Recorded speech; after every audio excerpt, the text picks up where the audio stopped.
Eh bien bonjour à tous, ici Sinento et aujourd'hui on se retrouve pour une toute nouvelle critique et aujourd'hui j'avais envie de vous parler du nouveau film qui va sortir normalement autour du 20 septembre.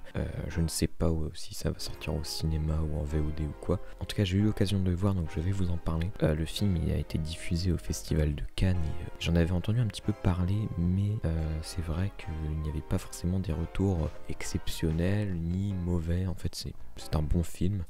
Objectivement, moi, j'ai retenu ça un peu comme un bon film, apparemment, avec Matt Damon, réalisé par Tom McCarthy. Donc Tom McCarthy que vous connaissez peut-être parce que c'est quand même le réalisateur d'un film que je n'ai pas vu, mais d'un film assez connu, le film Spotlight, qui avait gagné l'Oscar, si je me souviens bien, du meilleur film. Voilà, certaines personnes avaient dit que c'était un peu une fraude, que ça ne méritait pas vraiment. En tout cas, je verrai peut-être, mais c'est vrai que ce style Water ne m'a pas forcément plus donné envie que mon envie à la base de voir Spotlight. Donc voilà, je suis assez d'accord en vérité. Voilà, je vous donne directement mon avis à chaud. Enfin, j'ai vu le film hier quand je fais la vidéo. J'ai rien écrit, donc c'est une critique qui va être, je pense, assez rapide. Voilà, c'est pas forcément un film où il y a énormément de choses à dire non plus, mais j'avais quand même envie de parler de ce film.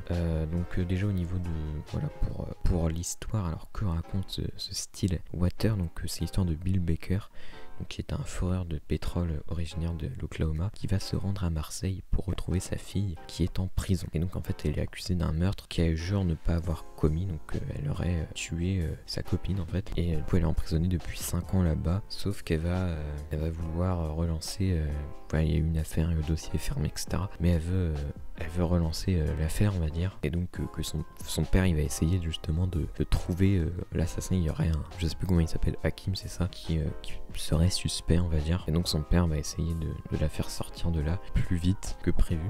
Mais ce n'est pas non plus que ça, vu qu'il va y avoir une relation entre lui et une femme donc, justement qui est en France et qui va l'aider pour traduire, parce que lui il est tout seul, il ne parle pas du tout français, donc il va avoir besoin de traducteur voilà, tout au long de son aventure, on va dire, même si voilà, on apprécie, on va dire, de voir la ville de Marseille, voilà, c'est assez beau visuellement, même s'il n'y a pas, bon, c'est pas spécialement incroyablement réalisé, mais il y a quand même des choses assez sympas au stade de Vélodrome notamment, quand même des scènes voilà, qui sont assez belles, des beaux paysages, on va dire, donc ça c'est plutôt cool.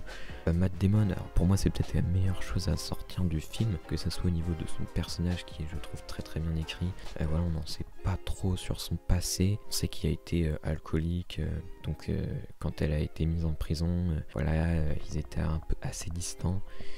Et donc c'est pour ça qu'on peut peut-être comprendre qu'ils sont un peu à la ramasse sur le fait que 5 ans après, je sais pas, il est peut-être pas voulu reprendre les devants directement. Enfin on n'en sait pas trop, mais j'ai envie de dire c'est pas grave, et c'est même bien quoi. Enfin, vu qu'on arrive quand même assez bien à cerner le personnage, je trouve. Et voilà, en même temps il veut tout faire pour sauver sa fille, voilà.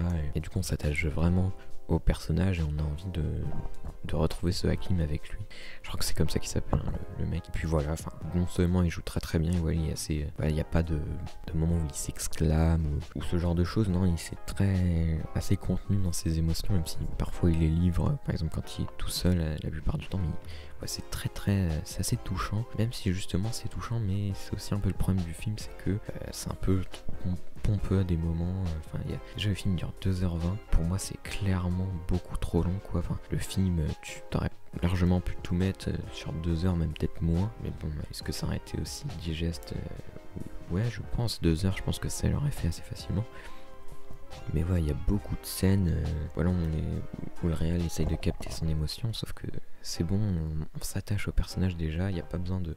Il y a des scènes qui sont vraiment dispensables, et c'est assez dommage parce que du coup ça ralentit un peu le truc, ça étend trop, et même si le film est très très bien rythmé, c'est là que du coup c'est bien, parce que moi j'ai envie de dire, si vous voulez voir un bon drame thriller, voyez-le, voilà, c'est un bon petit film.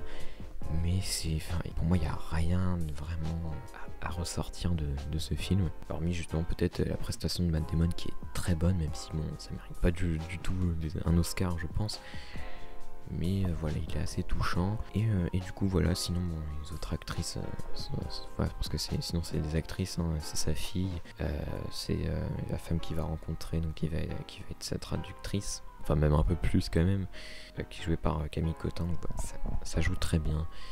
Voilà, la BO, bon, elle est pas trop mal, mais bon, il y a rien de bien dingue. Donc voilà, du coup, pour ce film, voilà, donc j'avais quand même envie de vous parler. Je vous le conseille si vous voulez voir un bon petit film, un bon petit thriller. Si vous voulez voir un très bon film, un très bon thriller, je vais peut-être pas vous le conseiller. Voilà, il y a plein de choses qu'on a déjà vues dans ce film.